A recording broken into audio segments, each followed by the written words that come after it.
चंद्रशेखर आजाद हमारे साथ हैं, भीम आर्मी के चीफ, और देखिए हर बार अपनी बुलंद आवाज उठाने के लिए आज भी किसानों के बीच पहुंच चुके हैं। कहाँ मैं कौन से नाम ना गिनवाऊं जहां पर आवाज ना उठती हो, वहाँ चंद्रशेखर आजाद ना पहुंचे। आज आप यहाँ पर भी पहुंचे किसानों की बात सुनने के लिए। हाँ। वहाँ जाना पड़ेगा। यहाँ आपको लग रहा है अन्याय हो रहा है? करने वाले से अन्याय सहने वाला ज्यादा दोषी होता है, और वो भी दोषी होता है जो अपने अधिकारों को खत्म होते देखता है। हाँ। आज हमारे देश को खत्म करने का प्रयास किया जा रहा है, क्योंकि जिस देश का किसान जो है वो खुशहाल नहीं होता, देश कभी खुशहाल नहीं होता। किसान देश की रीढ़ है। अन्नदाता पे लाठियां चलाई जा रही है। अन्नदाता को जो है सुबह सुबह ठंडे पानी से सर्दी में नहलाया जा रहा है, उस पर आंसू गैस के गोले छोड़े जा रहे हैं। उनके रास्ते में कटीली झाड़ियां और गड्ढे खोदे गए हैं। आज अगर आंदोलनकारी लोग पीछे रह गए तो फिर कल किसका भरोसा कौन करेगा। मैं इसलिए यहाँ हूँ क्योंकि मैं अन्याय नहीं देख सकता हूँ। क्या करने वाले हैं आप इनके साथ और कितना सपोर्ट? अगर सरकार, जैसे सरकार ने अभी 3 दिन पहले कहा कि भाई हम इनको जेल भेज रहे हैं, तो मैंने फिर आके लाइव आके कहा कि अगर किसानों को जेल भेजने का प्रयास सरकार ने किया तो हम जेल भरो आंदोलन चला देंगे। सरकार दलितों की ताकत को इस देश में जानती है। वहाँ पर भी आपने धमकी देके डराया और मान गए? कि नहीं देता हूँ मैं तो संविधान से डरते हैं लोग, मुझसे कहाँ डरते हैं। लोकतंत्र में मिला है ना अधिकार विरोध का। यहाँ ऐसे ऐसे लोग हैं, सरकार कह रही है कि गुमराह किया जा रहा है। हाँ। ये इनके देख रही हैं आप, 70 साल से ज्यादा है। 70-71 साल। कितने साल के? 71 साल की उम्र है। 40 साल से आंदोलन में इनको बहकाया जा सकता है। इमरजेंसी भी झेल ली है। फिर सरकार क्यों कह रही कि ये मुट्ठी भर लोग ही हैं जिनको?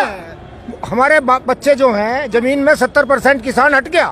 आज 30% ये सरकारी आंकड़े की 30% किसान खेती कर रहा है। किसानों की हिम्मत और बढ़ गई आपके आने से। हिम्मत ही नहीं, उनको विश्वास दिलाने आया हूँ कि हमने बहुत सारे आंदोलन लड़े हैं। जेलों से हम लोग नहीं डरते हैं, सरकार से हम नहीं डरते हैं। तो हम लोग इसलिए सड़कों पे हैं कि किसान के आंदोलन को बदनाम किया जा रहा है। कभी खालिस्तानी कहते हैं, कभी कहते हैं 1-2 जाति के लोग हैं, कभी कहते हैं 1-2 प्रदेश के लोग हैं। मैं पूरी जिम्मेदारी से घोषणा करता हूँ, अगर किसानों के साथ जाति करेगी सरकार आंदोलन में, उनका अधिकार है आंदोलन, और सही बात पे लड़ रहे हैं, तो पूरे देश से हमारे लोग वो सड़कों पे आएंगे। सुना है सरकार कह रही है कि कानून वापस नहीं लेंगे। मैं क्या कह रहा हूँ, ये मैंने कहा है कि पूरे देश के लोग, किसान को तो वो कह रहे हैं पंजाब हरियाणा का, और किसान के जो समर्थक हैं वो पूरे देश में है। और चंद्रशेखर जो उनकी आवाज है भीम आर्मी की तरफ से पूरी जिम्मेदारी से कह रहा है आजाद समाज पार्टी की तरफ से कि हम सड़कों पे उतर जाएंगे। किसानों ने जान दी, उनकी शहादत वापस नहीं जाएगी। उनकी शहादत जो जाया नहीं जाएगी, उनकी शहादत जो है वो बर्बाद नहीं होगी। इस आंदोलन को सफलता मिलेगी, और मैं धैर्य की दाद देता हूँ कि ऐसे मौसम में भी किसान डटे हुए हैं और 6-6 महीने का राशन लेके आए, खुशी से नहीं आए। लेकिन एक चीज का जवाब दीजिए, अभी आपको बातचीत चल रही है, सरकार के बीच बातचीत हो रही है, 3 बज के अब देखिए 7 मिनट बातचीत हो रही है उन लोगों, क्या निकलेगा, क्या मांगे रहेगी? क्योंकि अब आप भी किसान की आवाज बनकर बोल रहे हैं। मैं इस सरकार का भरोसा नहीं करता हूँ। मोदी जी जो इनके नेता झूठ बोलते हैं, मुझे भरोसा किसानों के आंदोलन के आगे हो सकता है सरकार को घुटने टेकने पड़ जाए, लेकिन मैं इनका भरोसा नहीं करता, क्योंकि ये कहते कुछ है और करते कुछ है। नोटबंदी की इन्होंने कमर तोड़ी, जीएसटी की, व्यापारियों कमर तोड़ी, अब किसानों कमर तोड़ रहे हैं। कहा था 2 करोड़ रोजगार देंगे, 20 करोड़ रोजगार इन्होंने खत्म कर दिए। उन्होंने कहा कि काला धन वापस लाएंगे। इनके बहुत सारे मित्र जो हैं यहाँ से काला धन लेके फुर हो चुके हैं, जिन पे कोई कार्रवाई नहीं हुई। इन्होंने कहा महंगाई खत्म करेंगे, इनकी सरकार में सबसे ज्यादा महंगाई हुई। मैं भी बिहार से लौटा हूँ चुनाव से, 800 रुपये क्विंटल उनको धान बेचना पड़ रहा है, जबकि एमएसपी पता है 1970 रुपये। इसलिए किसान सड़कों पर है। किसान को पता है कि कॉन्ट्रैक्ट फार्मिंग से उनके ऊपर इतना कर्जा सरकार थोप देगी कि उनकी जमीनें भी चली जाएंगी। और किसान जमीनों पे कर्जा ले लिया कॉन्ट्रैक्ट करके। ये देखिए किसान, मैं 1 सेकंड आपसे लूंगा। मेरे गांव में बखरवा गांव है, सकूरपुर गांव है, भोजपुर गांव है, तिबड़ा गांव है। किसानों से कॉन्ट्रैक्ट पे खेती ली, लालच देके। खेती वैसे हमारी 5,000-6,000 रुपए बीघा पे खेती कॉन्ट्रैक्ट पे जाती है। रास्ता क्या निकलेगा? कर्जा ले लिया 40-40। ठीक है, बीच का रास्ता क्या मुझे बताइए, क्योंकि वो कानून लेने को तैयार नहीं। मैं अभी मंत्री से मिलके आ रही हूँ, अभी मंत्री के पास से आ रही हूँ।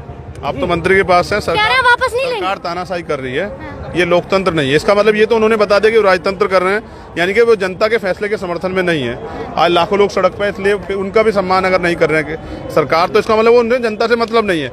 अब जनता को चाहिए कि वो अपने आंदोलन को मजबूत करे, और मैं किसानों से ये अपील करूंगा कि उनके आंदोलन खराब करने के प्रयास किए जा रहे हैं, उनको बदनाम करने का प्रयास किया जा रहा है, तो शांतिपूर्वक अपने आंदोलन को और मजबूती दे, और हम सब लोग आपके साथ हैं।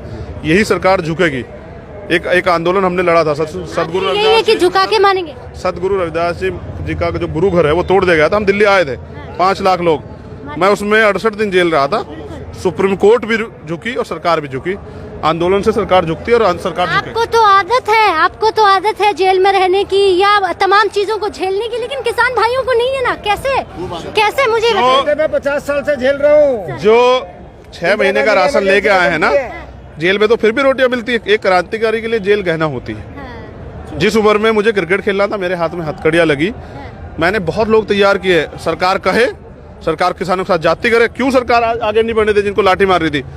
अगर एक किसान को भी सरकार लाठी मारेगी, जाति करेगी, तो इस देश की जेलें छोटी पड़ जाएंगी। भीम आर्मी ने इतने नौजवान तैयार किए हैं, जेल से नहीं डरते हैं। ठीक है, आखिरी सवाल, आपकी बातों से कोई नहीं जीत सकता, आपकी आवाज इतनी बुलंद है कि सरकारों को भी समझना और सुनना पड़ता है। सुनिएगा, आखिरी सवाल, क्या लगता है कि आज बातचीत में अगर किसान भाई मान जाते हैं, और वो बार बार कहते हैं, क्योंकि मैंने जैसा बताया कि अभी मैं केंद्रीय मंत्री से मिलकर आ रही हूँ, वो कह रहे हैं कि जो किसान के हित में कानून है उसे मैं वापस क्यों लूं, मोदी सरकार वापस क्यों ले, ये बताएं आप। मना कर रही थी इमरजेंसी खत्म करने की। देखिए, दो चीजें हैं, एक जानकारी मुझे अभी दी। एक तो पहली बात जो है, सरकार से किसानों ने मांगा क्या है? ये कानून मांगे तो नहीं है, जबरदस्ती थोपे गए। कोई एक किसान बता दे जो सरकार के पास गया हो कि लीजिए ये कानून बना दीजिए, तो सरकार ने किसान बिना मांगे आप सुविधा दे रहे हैं, किसान लेना नहीं चाहते। किसान के जो हित में वो कीजिए ना। दूसरी बात, हमारे नेता हैं, हमारे बड़े बुजुर्ग, उन्होंने मुझसे कहा, ये मेरे बड़े भाई, इन्होंने मुझसे कहा कि इंदिरा गांधी भी कहती थी कि इमरजेंसी वापस नहीं लेंगे। आपके कान में भी कह रहे थे, ये लोकतंत्र है। मैं बच्चे थे। अच्छा, ये कह रहे हैं कि भाई आप अकेले गिरफ्तार नहीं, मैं भी। इंदिरा गांधी मना कर रही थी, इंदिरा गांधी मना कर रही थी इमरजेंसी खत्म नहीं करूंगी। लोकतंत्र है, इंदिरा गांधी करनी पड़ेगी, और सिर्फ करनी नहीं पड़ेगी, नहीं है। किसानों के ये कानून भी वापस, किसानों विरोधी कानून वापस लेने पड़ेंगे और किसानों की मांग को मानना पड़ेगा। बस यही आखिरी है। अगर किसान नहीं लौटा ना, 4 दिन में देश की अर्थव्यवस्था चौपट हो जाएगी। बहुत शुक्रिया आपका। किसानों को कानून वापस लेना पड़ेगा, और यही आखिरी भीम आर्मी के चीफ चंद्रशेखर आजाद ने अपनी आवाज में